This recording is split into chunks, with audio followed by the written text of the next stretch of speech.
राहुल गांधी कह रहे हैं देश 20 साल पीछे चला गया है जब से भाजपा सरकार आई है। राहुल जी को कोई ज्ञान नहीं है। राहुल जी को देश के मर्म को पता नहीं है। भारत क्या है उनको खुद पता ही नहीं है, इसलिए वैसा बोल रहे हैं। राहुल जी को अभी भारत भ्रमण करना चाहिए, भारत के लोगों को जानना चाहिए।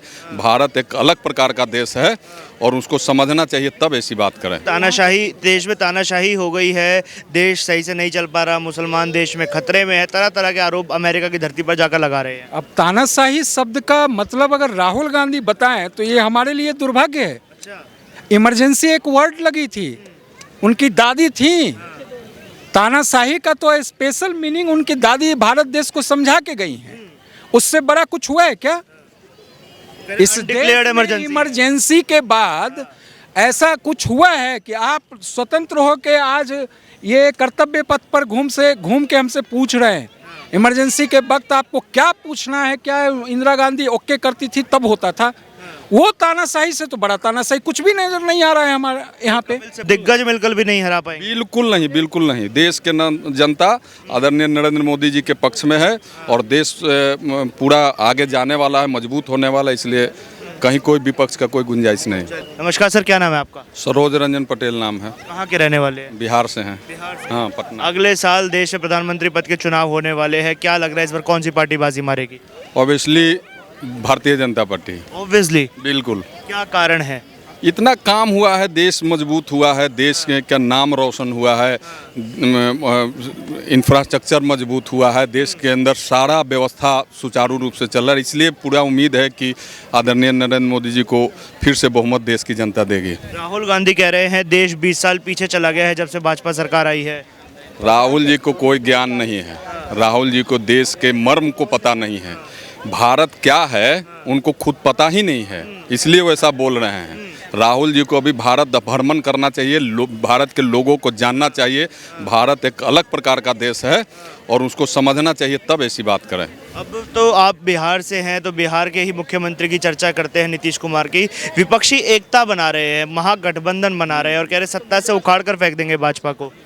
भानुमति का कुनवा समझते हैं ना, भानुमति का कुनवा वो इकट्ठा कर रहे हैं, लेकिन हाँ, लेकिन होने वाला नहीं है। जैसे मेढक को एक तराजू पर नहीं तौला जा सकता, उसी तरह से ये समाजवादी है, ये भ्रष्टाचारियों की जमात है और उसको इकट्ठा करना नीतीश जी के बूते की बात नहीं है। सब अपने अपने स्वार्थ में हैं।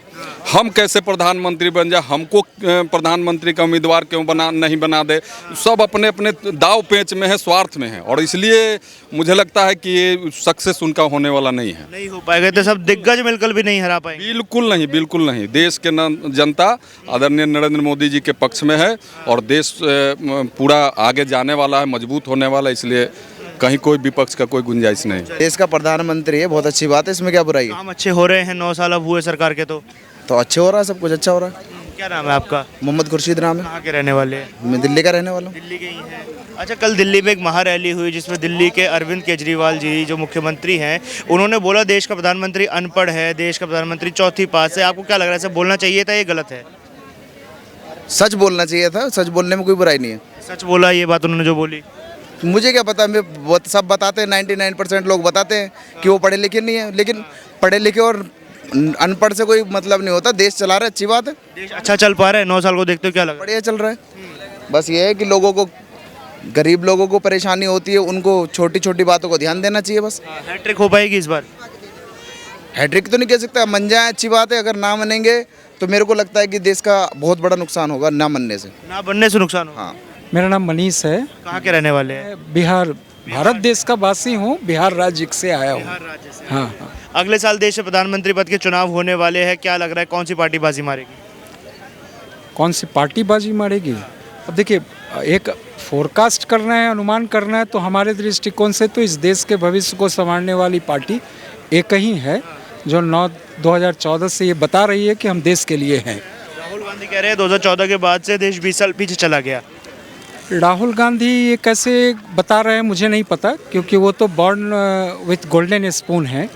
उनको क्या पता है इस देश का गरीबी क्या है, इस देश की हालात कैसी रही है, और उस जिस पार्टी से बिलोंग और जिस वंश से, साम्राज्य से बिलोंग करते हैं, वो इस देश को 1945 से लेके अभी तक कहाँ तक लाए हैं, वो तो सारा चीज़ तो उन्हीं का देन है। वो कैसे बोलते हैं कि देश में तानाशाही हो गई है, देश सही से नहीं चल पा रहा, मुसलमान देश में खतरे में है, तरह तरह के आरोप अमेरिका की धरती पर जाकर लगा रहे हैं। अब तानाशाही शब्द का मतलब अगर राहुल गांधी बताएं तो ये हमारे लिए दुर्भाग्य है। अच्छा। इमरजेंसी एक वर्ड लगी थी, उनकी दादी थी। तानाशाही का तो स्पेशल मीनिंग उनकी दादी भारत देश को समझा के गई हैं। उससे बड़ा कुछ हुआ है क्या? इस डिक्लेयर्ड इमरजेंसी के बाद ऐसा कुछ हुआ है कि आप स्वतंत्र हो के आज ये कर्तव्य पथ पर घूम के हमसे पूछ रहे हैं? इमरजेंसी के वक्त आपको क्या पूछना है? क्या इंदिरा गांधी ओके करती थी तब होता था?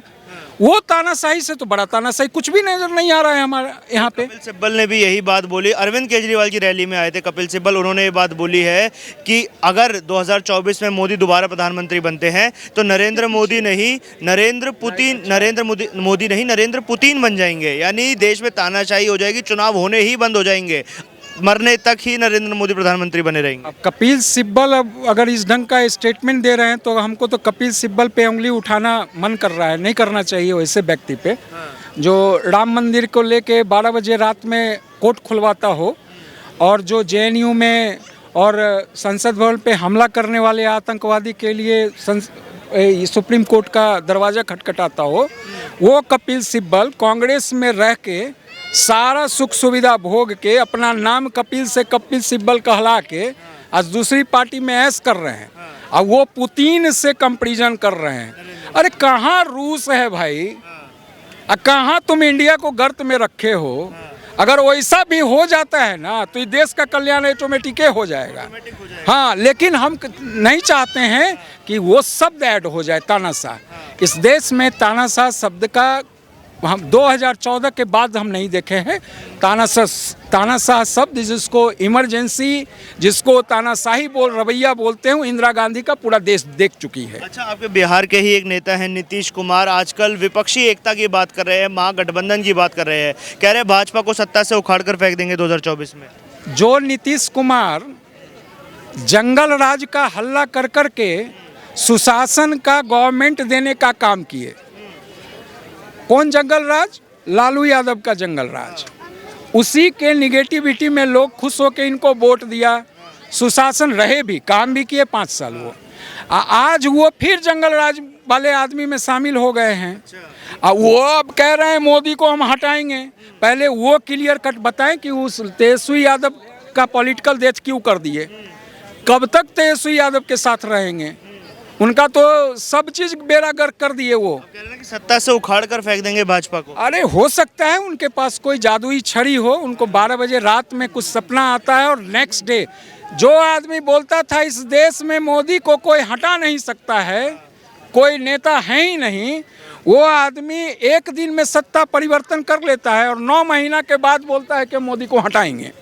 अब उसके बाद का क्या करना है भाई, मुझे नहीं बोलना है इस पे कुछ। अच्छा, तो दिल्ली के मुख्यमंत्री ने कल एक बयान दिया, बोला कि देश के जो प्रधानमंत्री है अनपढ़ हैं, चौथी पास राजा हैं। ये दिल्ली के मुख्यमंत्री के शब्द थे।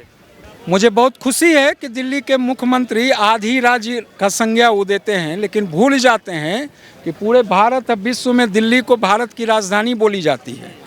उसको सुशोभित करने वाले पद पर बैठे हुए हो। और वो व्यक्ति IRS है, इंडियन रेवेन्यू सर्विस से शायद वो आए हुए हैं, UPSC कम्पीट किए होंगे। और वो आज के डेट में मोदी जैसे आदमी को 9वीं 10वीं और कौन कौन शब्द इस्तेमाल कर रहे हैं मैं तो नहीं करना चाहता हूँ। वो इसी न रामलीला मैदान में कहीं बैठ के अन्ना हजारे के साथ आए थे। कौन कौन नियम लागू करवाए थे कि पसंद नहीं आई तो गद्दी से उतार देंगे 6 महीना के बाद मुख्यमंत्री का पद। अगर किसी का चुनाव हुआ, वो अगर सही से काम नहीं करेगा तो उसको उतार देंगे। आपका कौन सा काम बहुत अच्छा हो रहा है? आप तो आते ही मुफ्त बांटने लगे। आप पढ़े लिखे थे, रेवेन्यू सर्विस से आए थे महाराज। भारत के टैक्स के पैसा का सदुपयोग कहाँ करना था, आप वहाँ नहीं करके कहीं और किए जा रहे हैं। तो कौन पढ़ा है, कौन लिखा है, ये तो बहुत अच्छा से समझ में लोगों को आ रहा है।